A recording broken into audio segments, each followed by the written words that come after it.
Welcome back, everyone. Thank you for joining me for another episode of the Breaking Our Borders podcast. Today, I would like to discuss some of the most common borders that can be built in our minds from experiencing childhood trauma. I will also talk about how to start breaking down those borders so you can have happier and healthier thoughts about yourself. So let's get started breaking things down right now.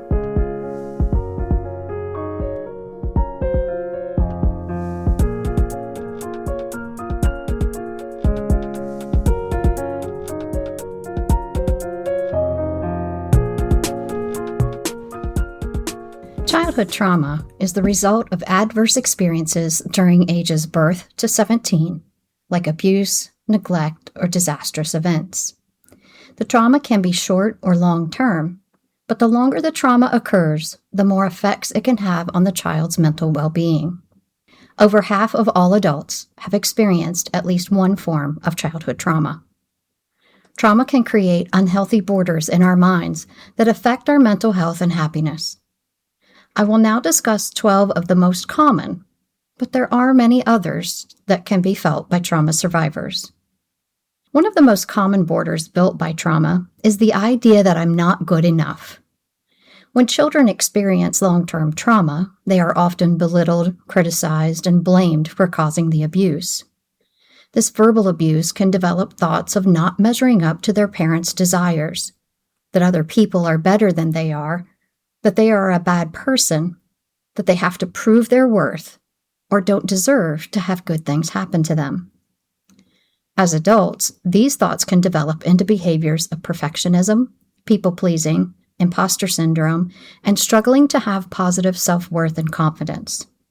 They will constantly feel like they have to work to gain acceptance and love. The second effect of trauma can be the feeling of being too much, a burden, or annoying. Often trauma experiences show the child that they are a problem for the parent, a burden to be taken care of, or that they are the reason their parent is unhappy. They may have thoughts that they are too emotional, they talk too much, or if they didn't have their needs, then their parents would be happier. These thoughts turn into adult behaviors of withdrawing so they don't bother others, ignoring their own needs, and being excessively independent so they aren't a burden. The third effect can be that when childhood trauma involves the parent ignoring the child's needs, the thought of "my needs don't matter" can develop in the child. They are taught that when they want something, have physical needs, or express emotions, their parent criticizes, complains about, or ignores the child. These behaviors tell the child that their needs don't matter to the parent. As adults, this thought can become behaviors of providing for others' needs while ignoring their own, trouble saying no for fear of conflict or disapproval, and guilt when not working. It is an ingrained desire of all humans to have the unconditional love, approval, and acceptance of their parents. When the parent is abusive or neglectful, their love, approval, and acceptance is not felt by the child. The child craves that from the parent, so they search for ways to obtain it. So the fourth possible effect of trauma can be that they believe they have to earn their parents' love. Thoughts of, if I'm useful, if I'm perfect, or if I'm good, then my parents will love me, can develop. These thoughts then turn into adult behaviors of trying to gain love and acceptance from everyone around them at all costs to their own needs. They are desperate to find the love and acceptance that they weren't given as a child from their parents. A fifth border built in our minds from childhood trauma is the idea that people will leave us. If a child experienced abandonment of a parent, inconsistent parenting, emotional neglect, or separation from their parents, they may develop the thought that people are going to leave them. This fear of being abandoned as a child can lead to the fear of rejection, so they will push others away first before they are left. Clinginess towards others because of the lack of attention from their parents, or staying in unhealthy relationships due to the fear of being left alone. When children experience trauma, they are shown early that their environment is not safe. Their parents are not protecting them from pain, so they see everything in their lives as dangerous. This is the sixth effect of trauma, a lack of trust. As adults, they keep everyone at arm's length and don't build strong relationships with others. They avoid being vulnerable with others and isolate because it's safer to be alone than to trust others. They also have the belief that they will eventually be betrayed and hurt, so they don't see any value in developing relationships. The seventh effect is experiencing childhood trauma can make a child feel like they are responsible for everyone else's feelings. As a child experiencing trauma, they think that if they do something to make their parents happy, they will lessen the trauma. They develop feelings that if they take care of their parents' emotions, then the parents will love and accept them.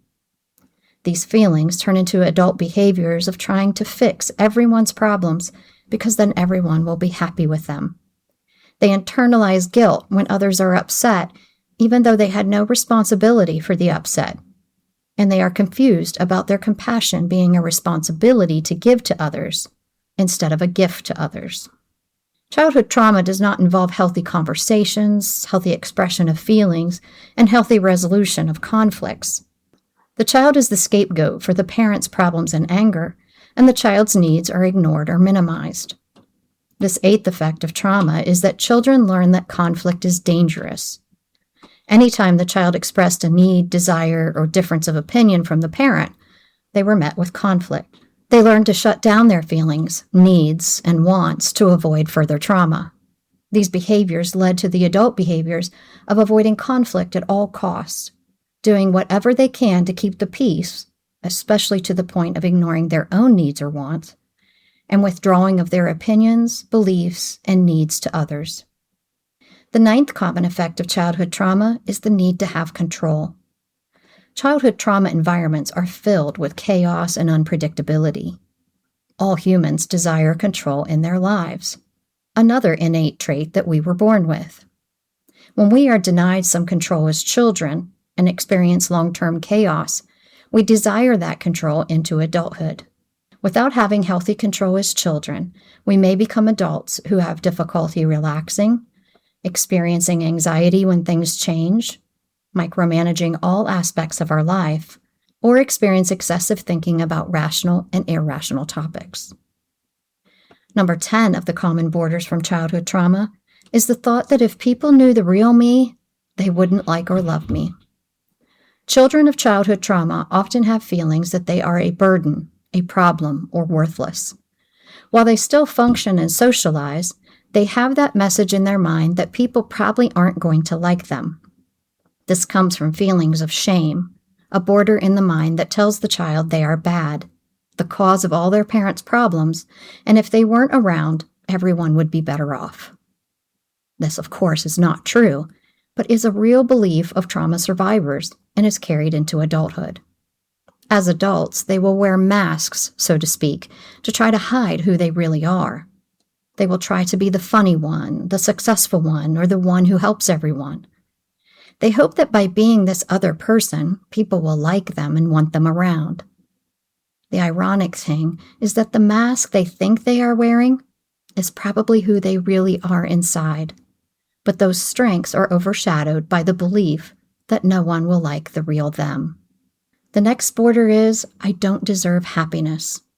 This border in the mind happens because trauma survivors experience so much unhappiness, chaos, and negativity as a child that any feelings of happiness or joy feel foreign and uncomfortable. Think about a time when you were about to experience something new or unknown. You probably felt a bit nervous, didn't know what to expect, and needed time to adjust to the new situation. This is not unlike what survivors feel when experiencing positive feelings. Joy, happiness, and excitement can feel so uncomfortable to a trauma survivor that they may take on behaviors or choose situations that are going to bring unhappiness just because they know how to handle those types of situations.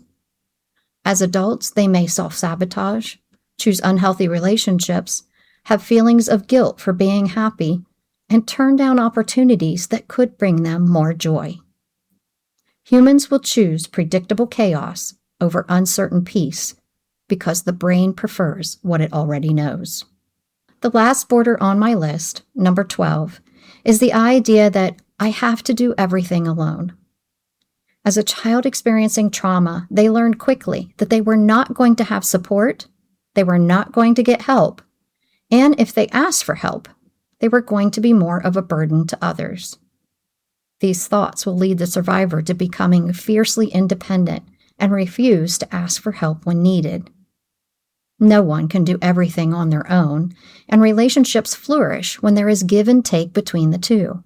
But when one is so deeply independent, it is difficult to give in to the idea of working together.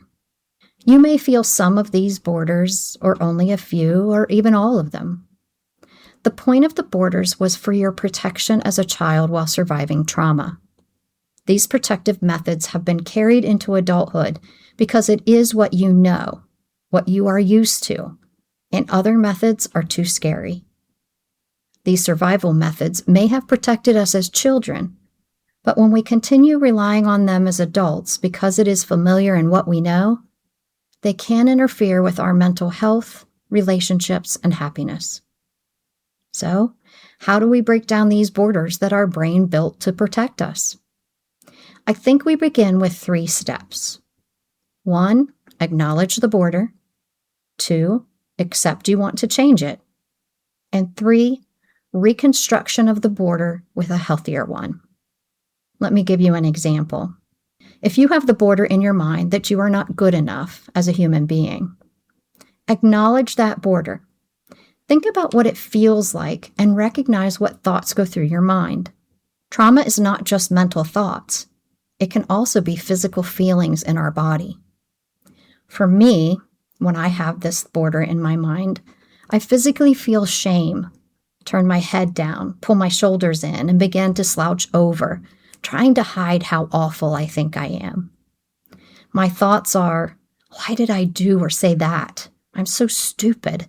I shouldn't be bothering these people with my presence. Next, we have to accept that we don't want to feel this way. Many people get stuck in what is familiar so much that they don't want to change. After acknowledging that you want to change, you have to promise yourself that you will change and make a plan of how to do that. For me, when I feel the negative feelings and thoughts I just described, I mentally say to myself, whoa, those are some harsh thoughts. How can I be kinder to myself? I remind myself that those negative thoughts are from the lies that trauma told me and not what is true. I am a person of value who can contribute positive things to the world, and there are plenty of people who like who I truly am. Lastly, we have to reconstruct the unhealthy borders in our minds with healthy ones. When I'm feeling like I am not good enough, I mentally picture a wall built with stones, and on those stones are unhealthy words like not good enough, a burden, and worthless. Then I picture myself breaking those stones down and rebuilding those borders with stones that say healthy things like, I have value, I matter, and I am good. That mental image gives me feelings of self-worth, self-confidence, and validation that I am good enough. I will put a journal prompt on my website, breakingourborders.com, that can help you work through those 3 steps I just mentioned to rebuild unhealthy borders you may have into healthy ones. Just remember, this is just a start in your healing journey. The healing journey is not a one-time fix and takes time to establish. You may have setbacks. You may fall into familiar thoughts and feelings from the past, and it may not work perfectly at first. That's okay. Your trauma was built for years. Those stones are well set. So it's going to take some time and work to tear them all down and begin to build with new stones. Be patient with yourself and celebrate every positive step, no matter how small. The borders in our minds were built by experiences we didn't choose and were natural choices in an adverse situation. But the good thing about borders is that they can be broken down and rebuilt. Every healthy boundary you set, every lie from trauma you challenge, every risk you take to trust someone safe, And every act of self-compassion means you've broken down an unhealthy border and started building healthier ones so you can be the wonderful person you are meant to be. I hope you will join me again next week as I continue to talk about the effects of trauma and the borders it has built in our minds. Until then, I hope you have a wonderful week and will try to break down at least one of your unhealthy borders. Thanks for listening.